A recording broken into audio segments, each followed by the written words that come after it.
the Orissa legacies of RSRao. We don't want to say that only the Andhra friends can claim his legacy. I think people of India have to celebrate that legacy. And we want to insist on a big chunk of that legacy from Orissa. So that's the main reason why I have come, really. We had a wonderful function 3 weeks ago in Cuttack. We had the Odisha Gaveshana Chakra's annual function where the RSRao Memorial Lecture was delivered by K.V. Saxena on land reforms, how the agenda has been abandoned by the Indian ruling classes and what tasks people's movements have. That was the theme of that lecture. And we had a number of friends. We had, the Andhra linkage was also Afghan Bayan with Hargopal presiding over that function. And we had so many friends from Sambalpur and elsewhere speaking in that function.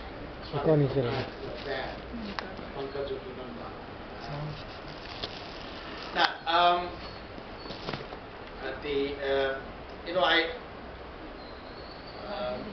I'm going to take up a topic which is not on development models. I think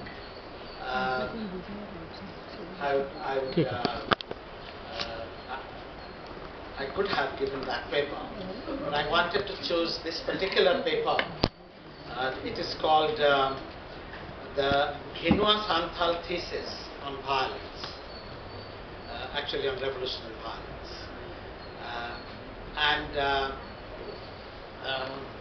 Before I come to that, that's the cultural thesis in a semi-colonial, semi-feudal situation that I'll talk about in a moment.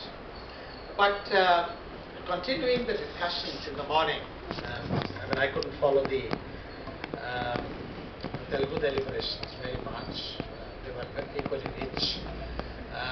I just want to state what I have learned from my association with RSRao since 1977. I remember the first time I got an inland letter from RSRao in 1977 inviting me and my wife to a seminar on Odisha agriculture in the Sambalpur University campus. Which said that we very much want you to come, and this will be a very different kind of seminar. You have to come and stay with us, and other people will stay with other people's, with friends, families, and so on. And a lot of students are interested in this seminar, so it was both a students and faculty, and he had friends from all over the country in that seminar. The invitation was so attractive that started our association.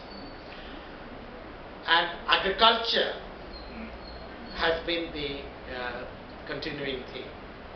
I don't want to dwell too much on the thesis which has been propounded.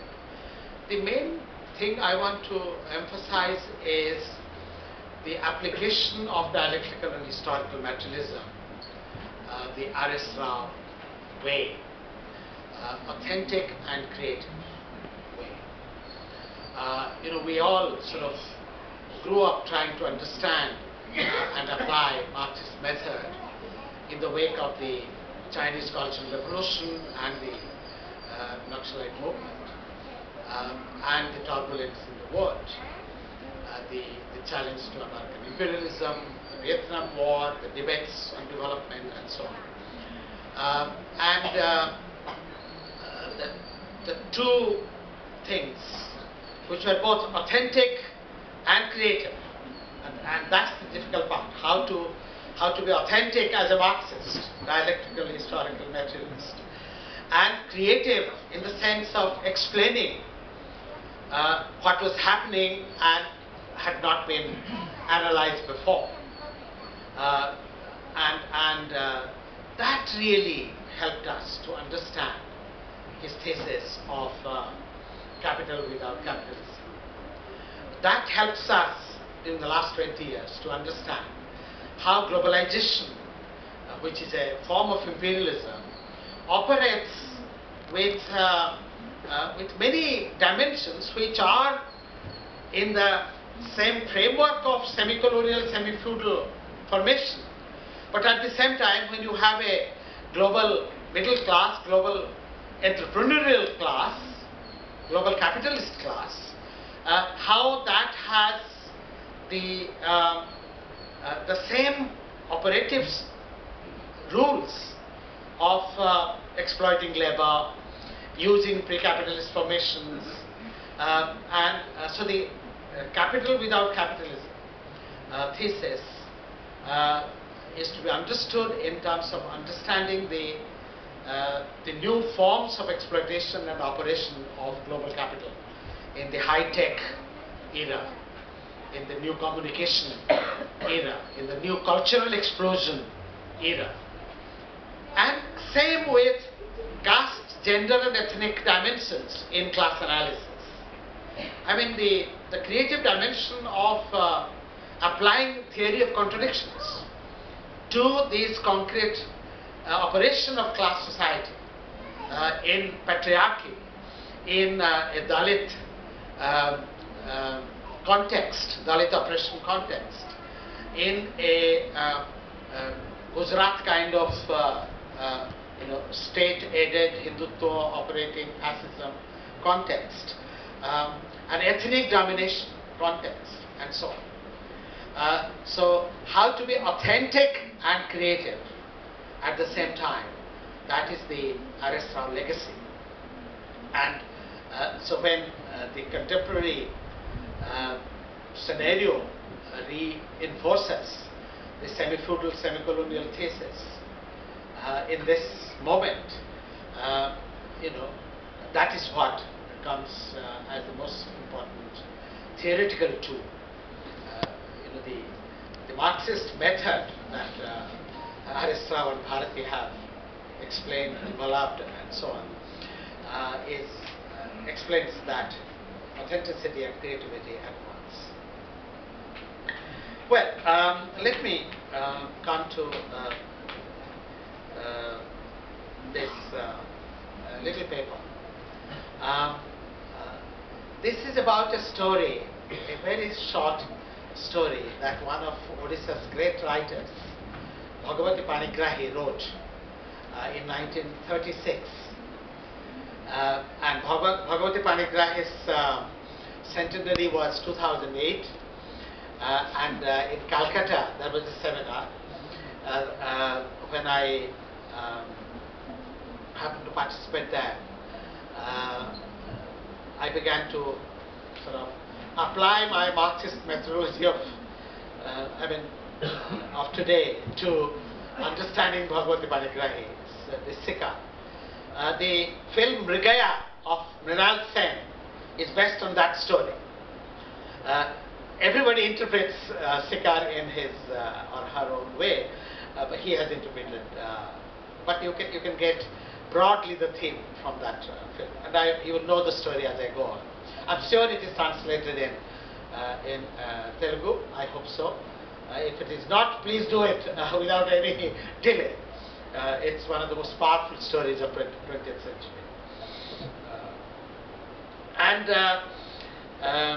I began to think about that. I spoke on that, and there was a little reproduction of my presentation in the Calcutta Progressive Magazine Manthan, which I have developed since. And last year was the 75th anniversary of that story, Shikar. So there was a lot of discussion in Odisha. And but my disappointment about its interpretation in the Odisha middle class, semi-colonial, semi-feudal environment persisted. So I thought I should use this occasion to present my understanding of that story and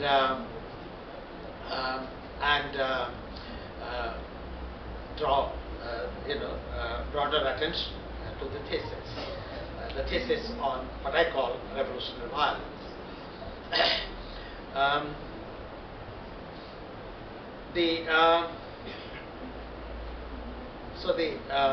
and the context is very clear. I mean, we are in a situation of um,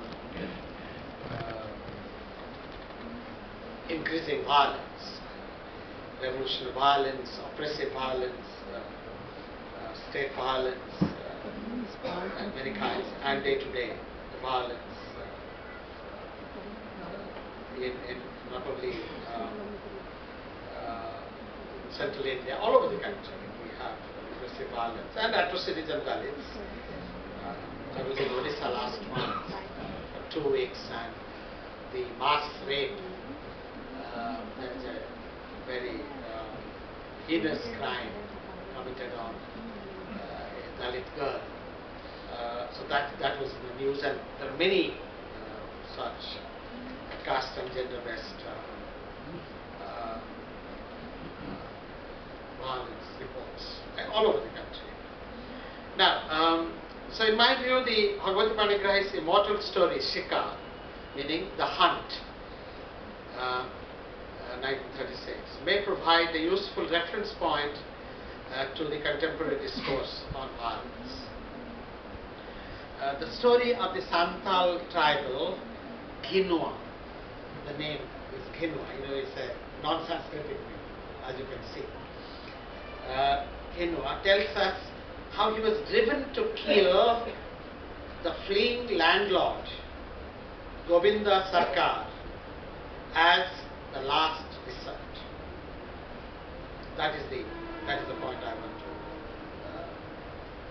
to interpret. But the interpretation of this much commented story, especially in Odisha, has thus far propounded the thesis of an innocent tribal who considered Govinda Sardar as yet another fierce tiger. That's how the story unfolds.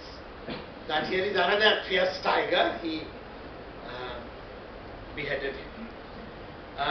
But it is interpreted as the act of an innocent tribal who considered Govinda Sardar as yet another fierce tiger, and after killing the landlord had brought his head to the Deputy Commissioner's house in the early hours of the morning. He had reached the Deputy Commissioner's house in Koraput and presented this wrapped thing. The story unfolds beautifully, and Manmohan Mishra has a poem which is fantastic, makes it even more dramatic. So the progressive Odia literature is full of various renderings of the same story of Sikar. And Ghinua was hoping, because he told the Deputy Commissioner, today I have got a much bigger, much fiercer, more dangerous tiger than I have hunted so far. Because every tiger hunting, he would bring the tiger and get a big reward from the collector. And so this time he was hoping a even bigger reward.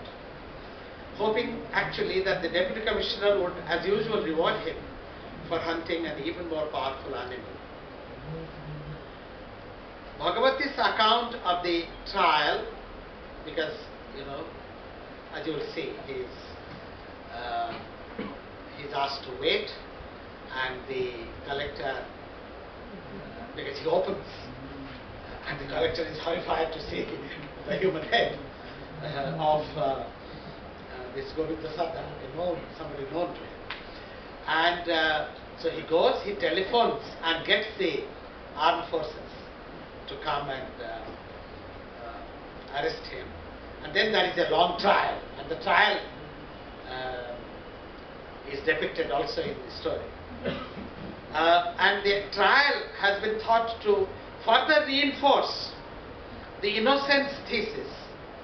The trial is also interpreted by many commentators as saying that, these are simple tribals. He indeed thought that this was a more fierce thing, and so the innocence thesis is further reinforced, even though he was given the death sentence. He was actually hanged. But even in the trial, Ghenua demands that he should get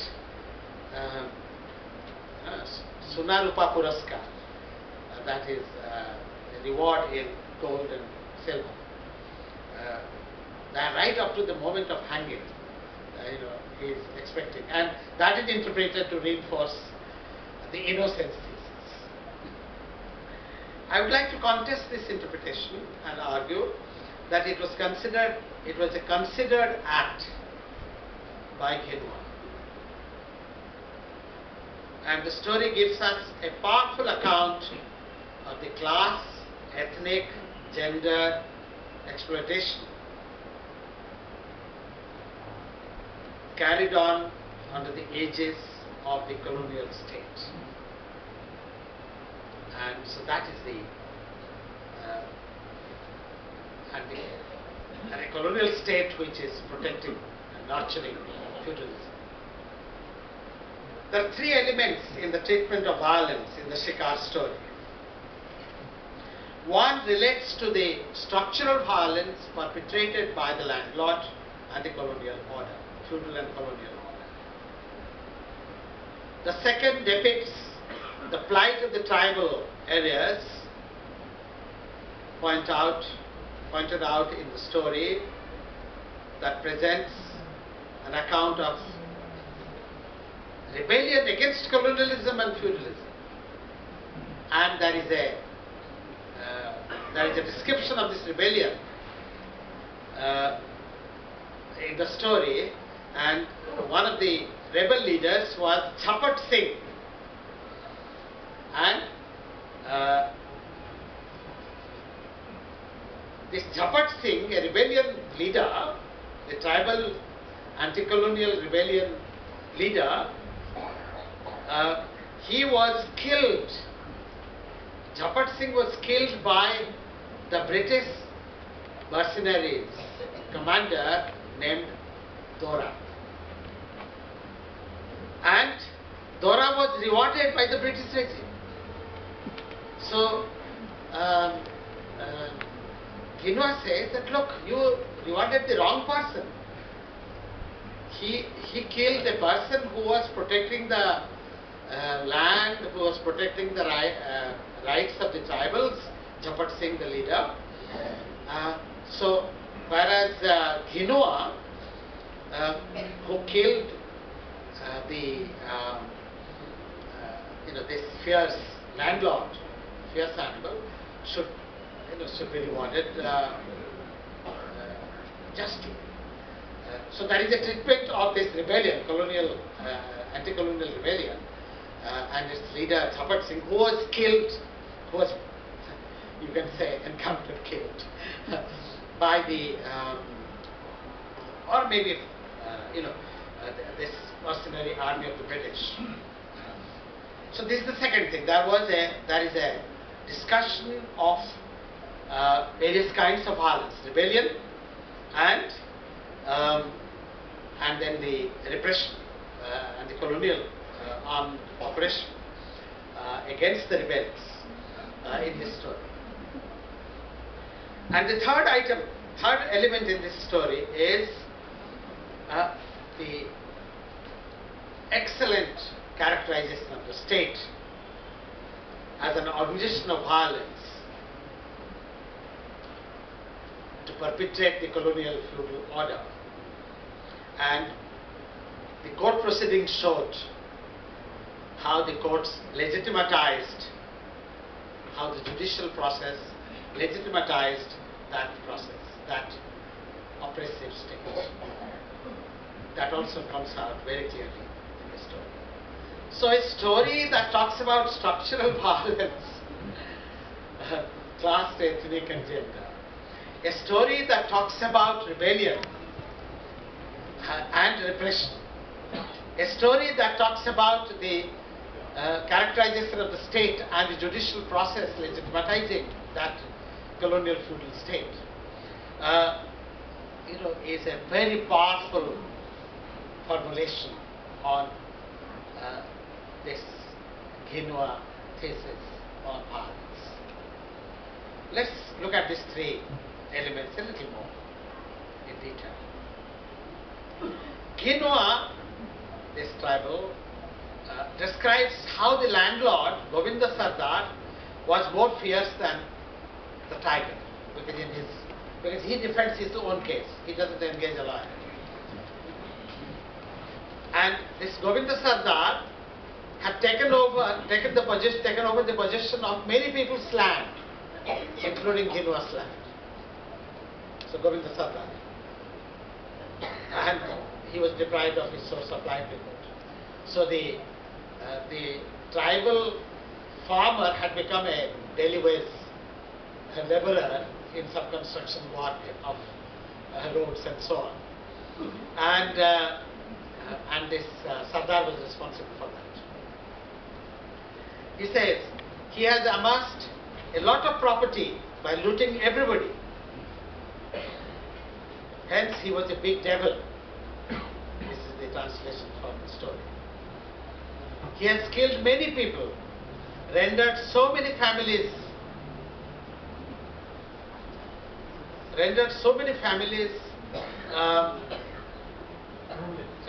homeless. The word says rendered so many families to condition of insult and injury. That is the literal. I mean, it's a beautiful story. And harassed so many and raped countless women. He says all this in his defense. So he said it is justified. This is how Genua justified to himself the attack on Govinda Sardar. Govinda Sardar was carrying on his despotic rule under the protection of the British government. And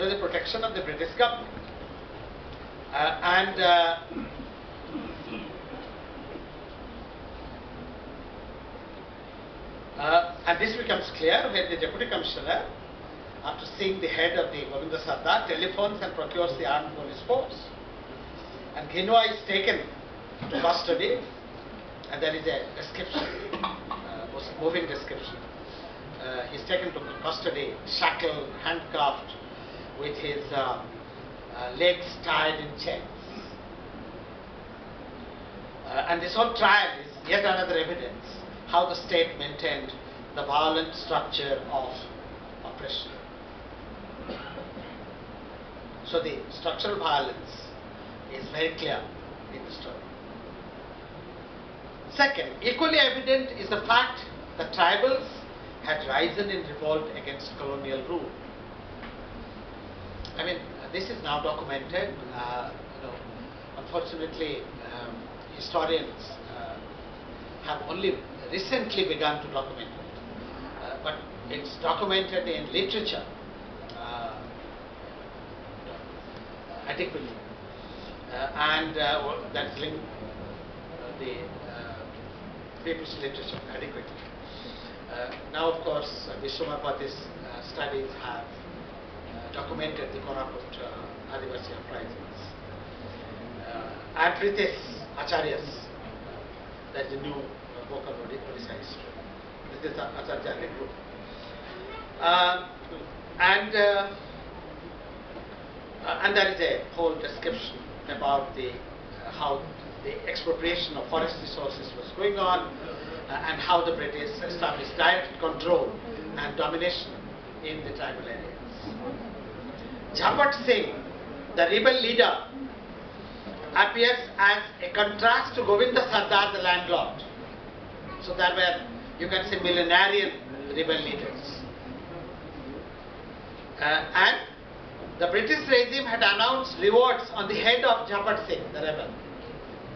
So this announcing head, money for heads, it comes from that period.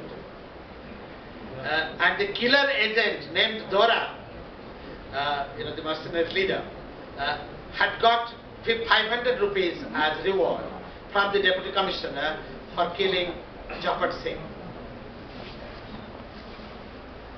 In Bhagwati Panigrahi's story, Kinua asks, why was Japat Singh killed? After all, he never insulted women. He had not occupied anybody's land. Japat Singh only led attacks on government treasury.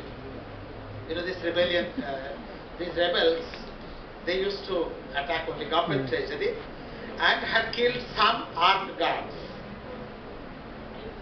That was Japat Singh. This was Ghenua arguing his own case in the trial courts and insistently demanding higher rewards because he had finished a Bada Bhayankara Loka, an extremely dangerous person, or literally a big, frightening man. Thus, Bhagavati Panigrahi depicts how mass of searches, including armed attacks on state treasury, was a noticeable phenomenon already in the 1930s in that area. This Korapur, Malkandgiri, Ganjam, Rayagada, this is the area about which the story is. Kinua's action was a part of that mass action.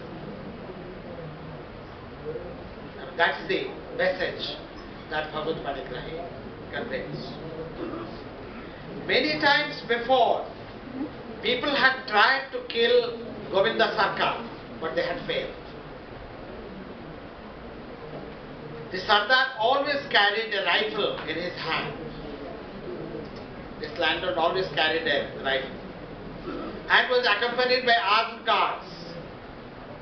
He rode a jeep and always escaped very fast when he was being attacked.